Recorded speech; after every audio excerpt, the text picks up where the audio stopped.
Kung paano ako niligawan ni Joy.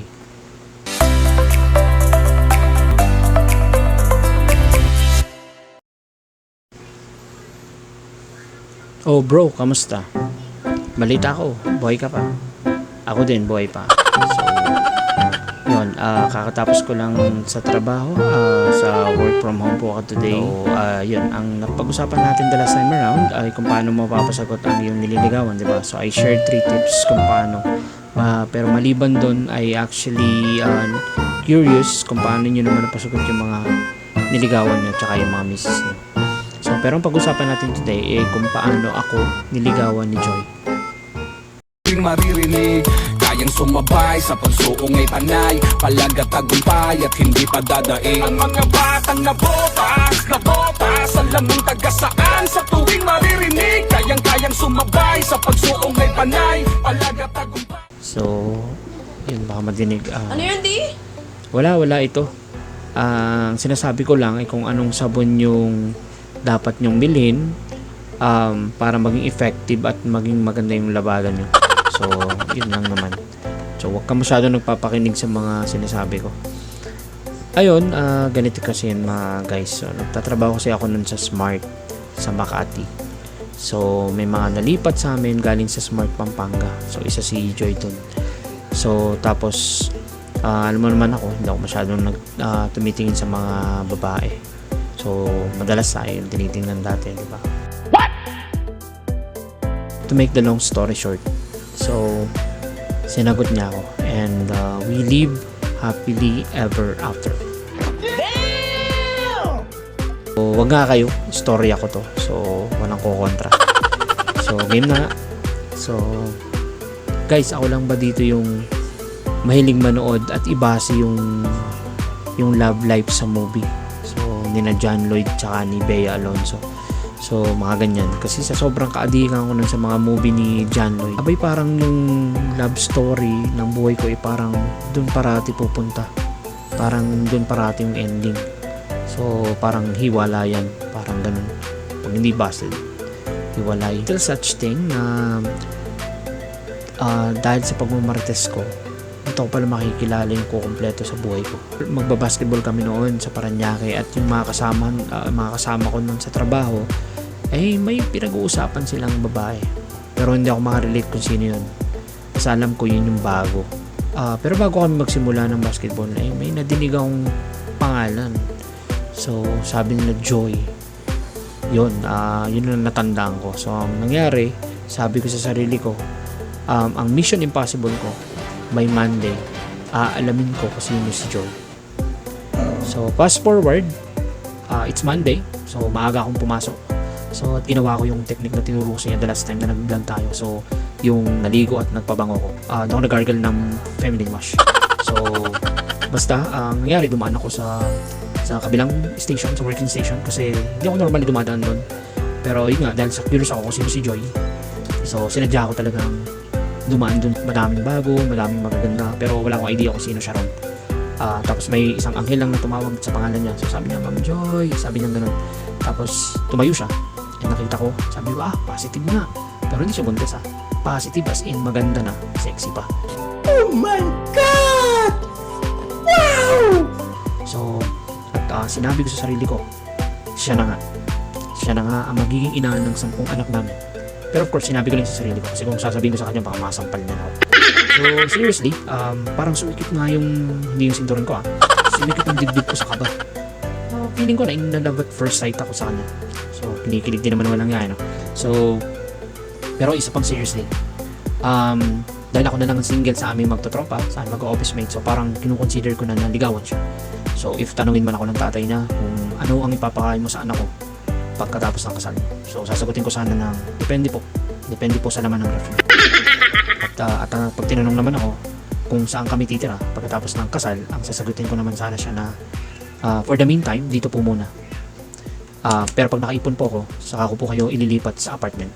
So, buti lang di ko sinabi kasi kundi baka hindi na ako makabalik. So, naghanap ako ng paraan kung paano ako makaka-first move, paano ko siya makikilala. So, naghanap ako ng paraan para papam pam pam papapam papam pam. So yun, hinanap ko una yung name niya sa chatbox sa office. Meron kaming chatbox sa office noon. So pag mag-endorse ka ng ticket, so yun, hindi siya work related, ginamit ko siya. So ginawa ko, hinanap ko.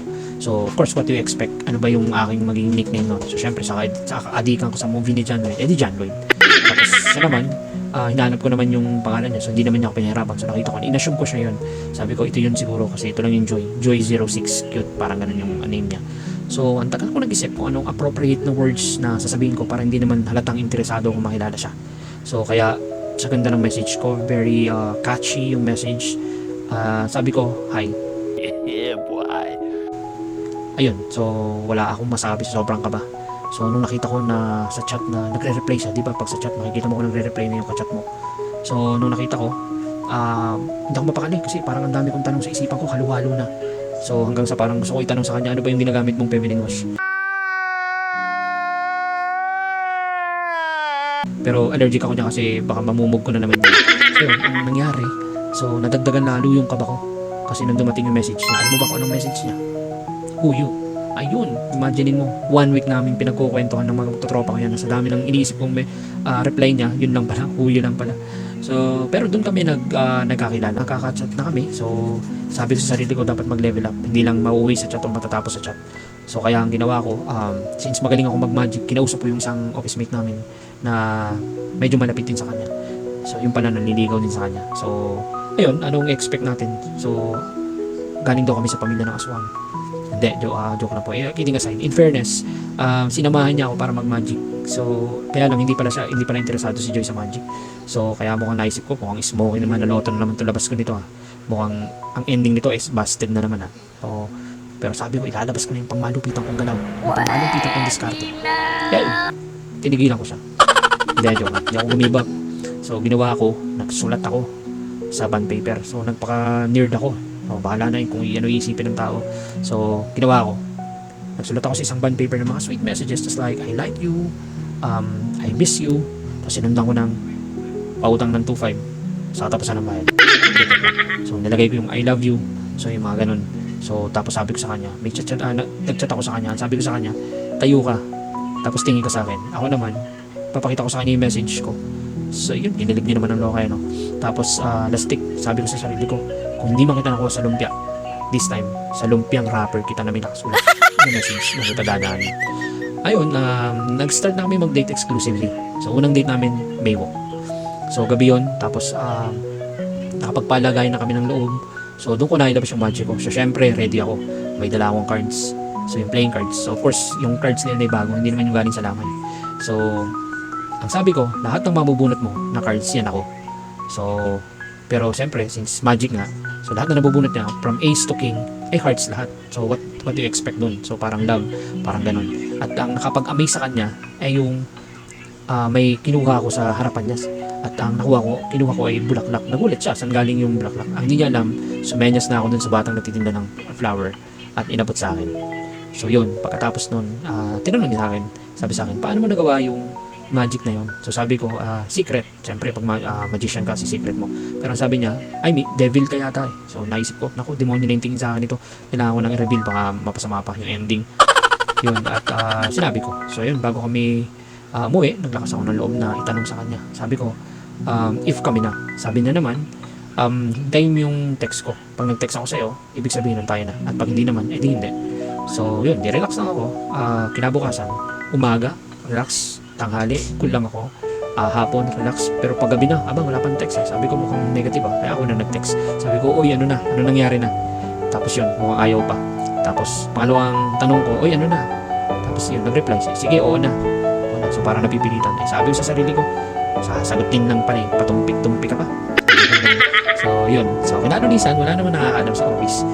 Maliban na lang, nung yung isang TL, nilapitan siya, nakita kasi bago yung phone niya. So, tinignan. Nakita yung picture namin dalawa na magkasama. Kasi nga, nag-picture kami nun sa Baywalk. Tapos, yun ang ginawa niya parang open sa note niya, yung sa picture. So, ngayon, tinanong ako. Sabi niya, kayo ba ni Erwin? So, yun. Kasi sa office kasi wala man nakakalam. Magtataka iba. Paano kayo naging kayo? Hindi naman daw ako nakikita na malapit sa station. Pag umuwi, hindi rin kami makasama umuwi. So, ganun. So, ayun. So, hindi naman ako lalapit din talaga sa kanya noon. So, ayun, imagine, ganun-ganun lang pala eh, na-realize ko 15 years na rin pala kami. So, kaya, kapag nagbigay si Lord ng partner mo, makakasama mo talaga sa buhay. So, kahit sa anong paraan, mabilis or matagal na ligawan. So, hindi na uso yung compatibility. So, kaya, para magkatuloy dapat compatible. Hindi kayo compatible pagka ginusto ni Lord, kayo talaga magkakatuloy. So, ang basta ko dyan, imagine mo yung isda at saka ang kawali, di ba? Magkaiba sila, pero nagkita sila. Mantika lang pala yung pagitan, di ba? So, parang ganun. So, anyways, I hope nag-enjoy kayo sa love story namin ni Joy. So, paano? See you on my next vlog. So, ito po ulit ang pambansang patangkalin ng Pilipinas. So, peace.